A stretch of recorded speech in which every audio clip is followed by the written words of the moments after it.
netizens pinagdududahan ang movie ni Alden Richards at Julia Barreto. Hindi raw kayang lampasan ayon sa netizens ang Hello Love Again ni Alden at Catherine Bernardo. Tingnan natin kung may box office budget siya nang wala si Catherine. Habol ng mga bashers ay grabe. Pero sa halip na atasan ng aktor ay mukhang handa naman niyang patunayan na kahit walang cut den factor, kaya niyang magdala ng blockbuster hit. Well, undeniable rin kasi ang galing ni Julia.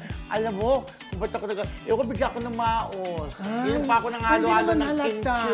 Ng kimpaw. Inom ako mamaya ng halo-halo ng yung kimchi. Pero si Alden at saka si Julia Barreto, galing sila sa pelikulang parehong kumita. Di ba? So, hindi, yung last ni Julia kay Carlo Aquino hindi sinasabi ko yung kay kay Joshua Garcia.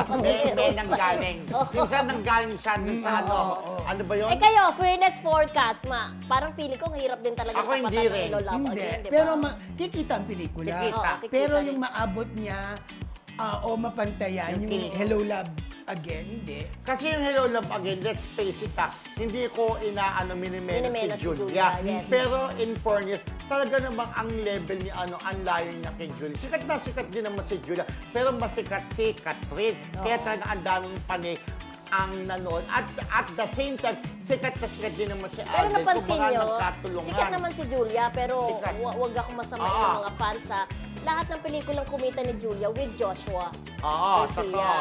Kasi di ba nagka-movie rin sila na Gerald Anderson, nila ni Carlo Aquino, pero hindi ganun as successful as Josh Lia movie. Oo nga.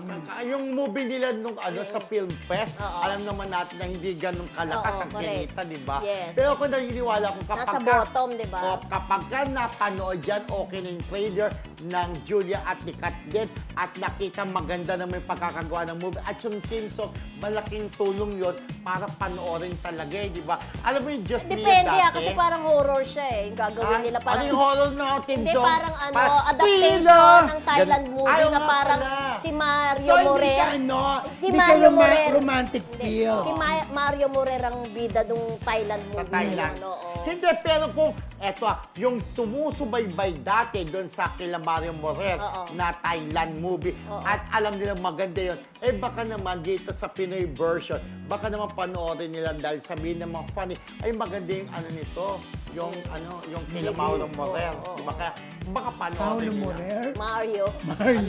Paulo Paulo ba? Mario! Ano sinabi mo, di ba Mario Morer?